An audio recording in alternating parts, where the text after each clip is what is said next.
बिस्मिल्लाहिर्रहमानिर्रहीम। अस्सलाम वालेकुम students, welcome back to my channel educational tips. कैसे हैं आप सब? उम्मीद करती हूँ आप सब बच्चे बिल्कुल ठीक होंगे। तो बच्चों, आज मैं आपके साथ शेयर करने जा रही हूँ न्यू ऑक्सफोर्ड सेकेंडरी साइंस। ये न्यू बुक आई है, क्लास 7 की बुक है। तो मैं आज आपके साथ इसका यूनिट नंबर 1 शेयर करूँगी। यूनिट नंबर 1 है जी हमारे पास प्लांट सिस्टम, यानी कि हम लोग इसके अंदर बेसिकली प्लांट्स के बारे में बात करेंगे, प्लांट्स के स्ट्रक्चर के बारे में बात करेंगे। इस प्लांट के स्ट्रक्चर को हम लोग ब्रीफली डिस्क्राइब करेंगे, ब्रीफली डिस्कस करेंगे। तो चलिए स्टार्ट करते हैं अपना आज से लेक्चर। आप सब बच्चे अपना पेज नंबर ओपन कर लीजिए, पेज नंबर 10। पेज नंबर 10 पे आ जाइए। Like animals, plant also require a system to transport material from one part of the plant body to the other part. अब वो कह रहे हैं जिस तरह से हमारी एनिमल्स के बॉडी के अंदर देख लें तो उसके अंदर हमारे पास मुख्तलिफ चीज़ें जो हैं वो एक बॉडी के पार्ट से दूसरे बॉडी के पार्ट तक ट्रैवल करती हैं। जस्ट लाइक ब्लड है हमारे पास, और भी बाकी न्यूट्रिएंट्स हैं हमारे पास, हमारी एनर्जी है, ठीक है। ये चीज़ें हमारे ऑक्सीजन है, ये एक हमारे बॉडी के पार्ट से दूसरे बॉडी के पार्ट तक जाती है, ठीक है। इसी तरह से वो कह रहे हैं प्लांट्स के अंदर भी हमारे पास जो मटेरियल है वो प्लांट के एक पार्ट से दूसरे पार्ट तक जा रहा है। For photosynthesis green plant need water and carbon dioxide for air from air and mineral salt from the soil. अब प्लांट्स जो हैं वो अपनी खुराक खुद बनाते हैं, और जो खुराक बनाने का अमल है, प्लांट्स जो हैं वो अपनी खुराक खुद बना रहे हैं ना, सनलाइट से और वाटर से, ठीक है। अब उस खुराक बनाने वाले अमल को क्या कहते हैं? उसको फोटोसिंथेसिस का नाम दे देते हैं, ठीक है। अब हमारे पास जितने भी ग्रीन प्लांट्स हैं वो क्या करते हैं? वो वाटर और कार्बन डाइऑक्साइड हमारे पास से ले रहे हैं, एयर से, और मिनरल्स और जो सॉल्ट्स हैं वो किससे ले रहे हैं? सॉइल से। यानी उनकी रूट्स जो होती हैं ना वो सॉइल से अब्जॉर्ब करती रहती हैं, ठीक है। क्या चीज़? मिनरल और सॉल्ट, ठीक है। They also need to get rid of the waste oxygen produced during photosynthesis। अब प्लांट क्या करता है? कार्बन डाइऑक्साइड को इनहेल कर रहा है, जिससे हम ह्यूमन बींग्स ऑक्सीजन को इनहेल करते हैं ना, इसी तरह से कार्बन डाइऑक्साइड कौन इनहेल कर रहा है?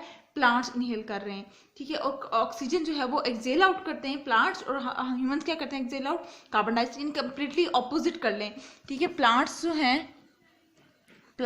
वो क्या इनहेल क्या करते हैं? इनहेल क्या करते हैं? कार्बन डाइऑक्साइड, CO2, ठीक है। ये इसका शॉर्ट फॉर्म है, ठीक है। केमिकल ये कार्बन डाइऑक्साइड CO2 कहलाता है, ठीक है। अच्छा, और एक्सेल क्या कर रहे हैं?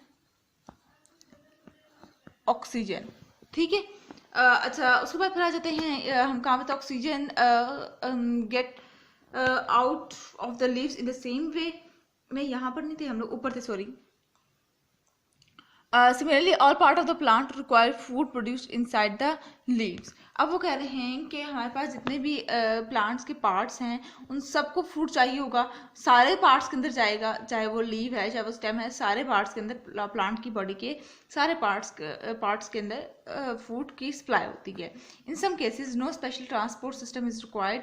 हाँ, कुछ ऐसे केसेस हैं जिसके अंदर हमारे पास कोई स्पेशल सिस्टम नहीं चाहिए कि प्लांट की बॉडी के अंदर इस तरह से करके पास आउट हो गए। For example, carbon dioxide supply simply comes into the leaves by diffusion through stomata and air spaces। अब जैसे वो कह रहे हैं कार्बन डाइऑक्साइड है वो प्लांट की बॉडी के अंदर सिंपली लीव्स के अंदर चले जाता है कार्बन डाइऑक्साइड, उधर उसकी डिफ्यूजन होती है, फिर वो स्टोमेटा के और एयर स्पेसेस के अंदर आ जाता है। Oxygen get out of the leave in the same way. इसी तरह से स्टोमेटा ओपन होंगे, ऑक्सीजन गेट रिड हो जाएगा प्लांट की बॉडी से। However as plant obtain water from the soil, it has to travel all the way up to the roots and stand to reach the leaves। अब वो कह रहे हैं कि अब देखिए पानी जो है सॉइल से लेता है ना, प्लांट जो है पानी कहाँ से ले रहा है? सॉइल से ले रहा है, ठीक है। पानी जमीन के अंदर से लेगा, ठीक है। तो अब उसको क्या करना पड़ेगा? उसको पूरी रूट से फिर आगे पूरे स्टेम और लीव्स के अंदर पानी को ट्रांसपोर्ट करना पड़ेगा। इसके लिए एक स्पेशल सिस्टम चाहिए होता है। Meanwhile sugar which is made in the leaves has to be transported to the roots, ठीक है। जबकि जो शुगर है जो लीव्स के अंदर प्रोड्यूस हो रहा है उसको रूट्स तक जाना जरूरी है, इसके लिए एक स्पेशल सिस्टम है। अब उस सिस्टम को इन्होंने नीचे डिस्कस किया हुआ है। Transport system in plant is mainly divided into 2 system. अब ट्रांसपोर्ट सिस्टम को हम लोगों ने प्लांट की बॉडी के अंदर 2 सिस्टम के अंदर डिवाइड कर दिया। एक रूट सिस्टम है और दूसरा हमारे पास शूट सिस्टम है। सबसे पहले बात करते हैं रूट सिस्टम की। Root system consist of the parts of the plant that grow below the ground and towards the gravity. अब रूट सिस्टम के अंदर प्लांट की ये देखिए ये रूट्स, ये होती है रूट्स, ठीक है।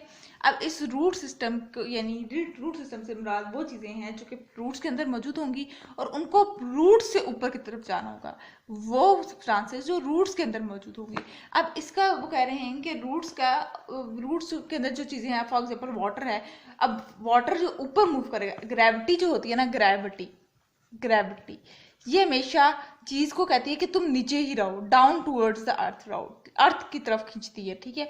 जबकि वाटर ने तो ऊपर की तरफ मूव करना है, तो ये जो वाटर है वो अगेंस्ट द ग्रेविटी मूव करेगा।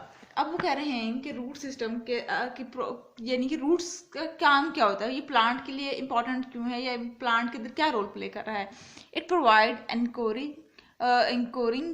टू द प्लांट्स, यानी टू द प्लांट यानी कि एक प्लांट को खड़ा होने के लिए की मदद करता है, सीधा खड़ा होने के लिए, ठीक है। वरना तो प्लांट तो कभी नीचे झुकेगा, ऑब्वियसली उसके ऊपर तो ग्रेविटी अप्लाई हो रही है, उसने तो डाउन टू अर्थ होना है। लेकिन ये रूट्स जो है ना, ये प्लांट की स्टेम को, प्लांट की लीव्स को खड़ा रखने में मदद करते हैं। It helps in absorbing minerals and water and pass it to the stem. Roots ही सॉइल से वाटर और मिनरल्स और सॉल्ट्स को absorb करेगा और प्लांट की नीड को पूरा करेगा। Some roots store food like carrot and turnips, जैसे हमारे पास गाजर है, ये शलजम है, ये मूली है, ये क्या करते हैं, ये इनके अंदर फूड स्टोर हुआ होता है, और ये ऑटोमेटिकली फिर हम लोग, ये इनका फूड होता है ना, प्लांट जब ह्यूमंस का फूड होता है, ठीक है, तो ये हम लोग खाते हैं फिर ऑटोमेटिकली। उसके बाद ये था रूट सिस्टम के बारे में बात की कि वो चीज़ें जो कि हमारे पास रूट्स काम कर रहा है, वो चीज़ें जो रूट्स के अंदर होती हैं, दैट इज वाटर है, मिनरल है, सॉल्ट्स हैं, ठीक है, जो कि अगेंस्ट द ग्रेविटी मूव करते हैं। Next words shoot system. Shoot system की बात करेंगे तो shoot system grows above the ground against the gravity, ठीक है। अब वो क्या कहते हैं, shoot system grows above the ground against the gravity. The shoot system consist of stem, leaves including modified leaves such as tendrils, flowers and fruit etc. अब shoot system वो कह रहे हैं, शूट सिस्टम यहाँ तक तो हमारे पास एंड हो जाता है, यहाँ तक हमारा रूट सिस्टम, ये जो मट्टी तक के एरिया होता है, ठीक है। अब इसके ऊपर वाला जो हिस्सा है, जो स्टेम है, वो अगेंस्ट द ग्रेविटी खड़ी हो रही है, क्योंकि ग्रेविटी ने तो कहना है कि नीचे जाओ, और ये तो ऊपर ही ऊपर, दरख्त जो है, ये हमारा पौधा जो है वो ऊपर ही ऊपर जाता है, ठीक है। अब वो अगेंस्ट द ग्रेविटी मूव करेगा, उसकी ग्रोथ अगेंस्ट द ग्रेविटी होगी, और हमारे पास शूट सिस्टम में हमारी स्टेम आ जाती है, हमारे लीव्स आ जाते हैं, हमारे फ्लावर्स आ जाते हैं, हमारे फ्रूट्स वगैरह आ जाते हैं। अच्छा, अब शूट काम क्या करता है, शूट कहते हैं बेसिकली बेटा तने को, ठीक है, तना, इसको, ये होता है शूट, ठीक है, ये होता है शूट, ठीक है। अब इस शूट ने काम क्या करना है, शूट सपोर्ट द प्लांट, एक तो ये प्लांट को सपोर्ट देगा, it helps water and it supplies water and food, ये पानी को और फूड को ट्रांसपोर्ट करेगा पूरी प्लांट की बॉडी में फर्दर, ठीक है। Some shoot store food like sugar cane, और जैसे गन्ना जो होता है, शुगर केन गन्ना होता है, ठीक है, गन्ना जो है वो उसके अंदर जो उसके वो एज अ फूड के तौर पर भी इसको हम लोग इस्तेमाल कर रहे हैं। ठीक हो गया जी, समझ आ गई यहाँ तक। अब आ जाते हैं हम लोग नेक्स्ट पेज के ऊपर। अच्छा, यहाँ पर ना हम लोगों को अब सबसे पहले एक डायग्राम दी गई है। देखिए बेटा, इस बात को समझिएगा कि लीव्स के अंदर ना जाइलम टिश्यू मौजूद होते हैं। क्या मौजूद होते हैं? जाइलम टिश्यू मौजूद होते हैं। अब देखिए, जाइलम टिश्यू का ये स्ट्रक्चर बनाया हुआ है। इसके जाइलम टिश्यू के अंदर क्या मौजूद होता है? एपिडर्मिस मौजूद होता है और फ्लोएम मौजूद होता है। अब ये क्या है? ये इंटरनल स्ट्रक्चर है लीव्स का, ठीक है। अच्छा, अब हम लोग अगर बात करें जाइलम के, ये जाइलम लीव के अंदर मौजूद होगा, ठीक है। उसके बाद जाइलम के इंटरनल स्ट्रक्चर की बात करें तो उसके अंदर क्या होगा? एपिडर्मिस होगा और फ्लोएम मौजूद होगा। जबकि अगर हम लोग स्टेम की बात करें, ये तो लीव्स के अंदर देख लिया, तो स्टेम लीव्स के अंदर जाइलम होता है और स्टेम के अंदर क्या होता है? फ्लोएम और जाइलम दोनों मौजूद होते हैं, ठीक है। अच्छा, अगर इसके अंदर फिर साथ ही साथ फिर एपिडर्मिस और कॉर्टेक्स मौजूद होता है। याद रखिएगा, एपिडर्मिस जाइलम के अंदर भी मौजूद होता है और जाइलम फ्लोएम दोनों के अंदर, एपिडर्मिस जाइलम और फ्लोएम, जाइलम एंड फ्लोएम दोनों के अंदर क्या मौजूद होगा? एपिडर्मिस मौजूद होगा, ठीक है। अच्छा, उसके बाद फिर हम लोग अगर रूट्स के अंदर देखें तो रूट्स के अंदर भी जाइलम और फ्लोएम मौजूद होता है। रूट हेयर यानी कि ये देखिए, एक ये रूट है, मेन रूट है, इसके बाद फर्दर रूट हेयर्स, ठीक है, ये होते हैं। कॉर्टेक्स मौजूद होता है, एपिडर्मिस मौजूद होता है। अब हम लोग बात करते हैं internal structure of dicot stem. Dicotic stem यानी कि एक तने की बात करें, एक ऐसा तना, एक ऐसा प्लांट जो डाइकॉट प्लांट, क्या आप लोगों को पता होगा कि ऐसा प्लांट जो फ्लावरिंग प्लांट्स होता है, ठीक है। Internally dicotic stem consist of 3 basic tissue. इसके अंदर 3 बेसिक टिश्यू मौजूद होते हैं। कौन कौन से? एक होता है एपिडर्मिस, दूसरा होता है कॉर्टेक्स और तीसरा होता है वस्कुलर बंडल। वस्कुलर बंडल के अंदर हमारे पास आ जाता है जाइलम भी आ जाता है और हमारा फ्लोएम भी आ जाता है। जाइलम और फ्लोएम को क्या कहते हैं? वस्कुलर बंडल्स कहा जाता है। अब सबसे पहले बात करते हैं हम लोग एपिडर्मिस की। This is a single layer of cell that make up the external tissue of the stem. ये क्या होता है, ये हमारे पास सिंगल लेयर है किसका, सेल का, जो कि हमारे पास एक्सटर्नल टिश्यू बनाता है, यानी कि आउटर मोस्ट टिश्यू है स्टेम का, वो कौन बना रहा है, एपिडर्मिस बना रहा है। In a young dicot stem epidermis is covered by a waxy coating called the cuticle. अब देखिए फॉर एग्जांपल ये हमारे पास ये हमारे पास एपिडर्मिस है, ठीक है, ये एपिडर्मिस है। अब इसने क्या करना है, जब ये एक यंग स्टेम के अंदर क्या करेगा, इसके ऊपर ना कवरिंग हुई होगी, इसके ऊपर कवरिंग हुई होगी एक वैक्सी क्यूटिकल की, एक वैक्स टाइप कोटिंग हुई होगी, और उस वैक्स टाइप कोटिंग को क्या कहेंगे हम लोग, क्यूटिकल कहते हैं। Its function is to protect against excessive water loss. और अब इस क्यूटिकल का काम क्या है, जो वैक्सी क्यूटिकल प्रेजेंट है एपिडर्मिस के ऊपर, इसका काम क्या है कि ये ना प्लांट के अंदर से वाटर लॉस को, कि प्लांट बिला वजह पानी को बाहर करता है, इवेपोरेशन करता है, ये क्यूटिकल इस तरह से प्रोटेक्ट करती है।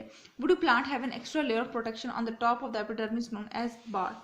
और जबकि हम लोग अगर दरख्त की बात करें तो उसके ऊपर एक बोटा सा तना जो होता है उसके ऊपर आप लोगों ने देखा होगा ना, अगर ये तो उसके ऊपर यूं छाल सी आई भी होती है, ठीक है, वो उसको जिसको हम लोग बार्क कहते हैं, वो होती है ताकि वो एक्स्ट्रा प्रोटेक्शन के लिए होती है, ठीक है, ताकि एक्स्ट्रा वाटर लॉस जो है वो ना हो, ठीक है, एक्स्ट्रा प्रोटेक्शन दी गई होती है। अच्छा, ये तो था पहला टिश्यू जो कि था एपिडर्मिस। अब हम लोग आ जाते हैं कॉर्टेक्स के ऊपर। Cortex it consist of a fairly large thin walled cell between the vascular bundle and the epidermis. Vascular bundle और एपिडर्मिस के दौरान वस्कुलर बंडल और एपिडर्मिस इन दोनों के दरमियान क्या मौजूद होता है, कॉर्टेक्स मौजूद होता है। कॉर्टेक्स क्या करता है, it is formed of 4 to 5 cell thick layer of cell. इसके ये किससे बना हुआ होता है, 4 to 5 मोटे मोटे सेल से बना हुआ होता है। This cells are living and contain chloroplast. अब एपिकॉर्टेक्स के जो सेल होते हैं ना, इसके अंदर क्या मौजूद होता है, इसके अंदर क्लोरोप्लास्ट मौजूद होता है। Herbaceous plant, young woody stem and stem of succulents, ठीक है, यानी कि वो कह रहे हैं कि हार्बिशियस स्टेम के अंदर देखा जाए, जड़ी बूटियों वाले स्टेम के अंदर, वुडी स्टेम के अंदर देखा जाए, या स्टेम ऑफ सकुलेंट्स के अंदर देखा जाए, तो ये इनके अंदर कॉर्टेक्स मौजूद होती है। कॉर्टेक्स के अंदर क्या, क्लोरोप्लास्ट मौजूद होता है। Cortex cell become turgid and help to support non woody plant. और जब ये टारगेट हो जाते हैं ना, तो ये क्या करते हैं, ये नॉन वुडी प्लांट्स को सपोर्ट करते हैं, ठीक है। अच्छा, उसके बाद हम लोग बात करते हैं वस्कुलर बंडल यानी जाइलम और फ्लोएम के बारे में, ठीक है। जाइलम और फ्लोएम का टॉपिक बेटा बहुत इंपॉर्टेंट है, ये बहुत हर मरतबा पेपर में जरूर आएगा जाइलम और फ्लोएम के बारे में। These are arranged in veins in a circular pattern. अब देखिए, ये जो अगर हमारे पास ये फॉर एग्जांपल ये मेरे पास एक प्लांट है, ठीक है, अब ये प्लांट के अंदर ना इस तरह से वेन्स की फॉर्म में मौजूद होगी, ये जाइलम, ये फ्लोएम, ठीक है। अब वेन्स की फॉर्म में मौजूद होंगी। This vascular bundle contain many strong fibres when strengthen the stem and enable it to withstand being bent into the strong wind। अब वो कह रहे हैं ये वस्कुलर बंडल क्या करते हैं, ये एक तो प्लांट को चाहे जितना मर्जी आंधी तूफान आ जाए, ये प्लांट को सीधा रखते हैं। Xylem transport water. अब ये जो जाइलम है, यहाँ पे जो जाइलम मौजूद होगा, इसका काम क्या होगा कि ये प्लांट की बॉडी को वाटर ट्रांसपोर्ट करेगा, और फ्लोएम क्या करेगा, फूड ट्रांसपोर्ट करेगा। जाइलम वाटर ट्रांसपोर्ट कर रहा है और फ्लोएम क्या कर रहा है, फूड को ट्रांसपोर्ट कर रहा है, ठीक है जी। अब इसके बाद फिर हम लोग बात करते हैं internal structure of dicotic stem. Internal structure of dicotic stem की बात कर ली थी, अभी हम लोग करते हैं इंटरनल स्ट्रक्चर ऑफ डाइकोटिक रूट्स की बात करते हैं। अच्छा, मैंने आप लोगों को बताया था कि स्टेम के अंदर भी रूट्स के अंदर भी दोनों के अंदर क्या मौजूद है, एपिडर्मिस मौजूद है, ठीक है। तो इस चीज़ को भी आप लोगों ने अपने माइंड के अंदर रखना है। तो बाकी ये जो इंटरनल स्ट्रक्चर ऑफ स्टेम मैंने आपके साथ अभी शेयर कर दिया है, इंटरनल स्ट्रक्चर ऑफ रूट्स जो है वो मैं आपके साथ नेक्स्ट लेक्चर में शेयर करूंगी। उम्मीद करती हूँ आपको आज का लेक्चर समझ आ गया होगा। अगर आज का लेक्चर आप सबको समझ आ गया है तो मेरे चैनल को सब्सक्राइब कर दीजिएगा, वीडियोस को लाइक कर दीजिएगा, और साथ साथ बेल आइकन को प्रेस करना मत भूलिएगा। इससे मेरी आने वाली हर लेटेस्ट अपडेट सबसे पहले आप तक पहुंचेगी। मिलती हूँ किसी और वीडियो में, दुआओं में याद रखिएगा, अपना ख्याल रखिएगा। अल्लाह हाफिज़।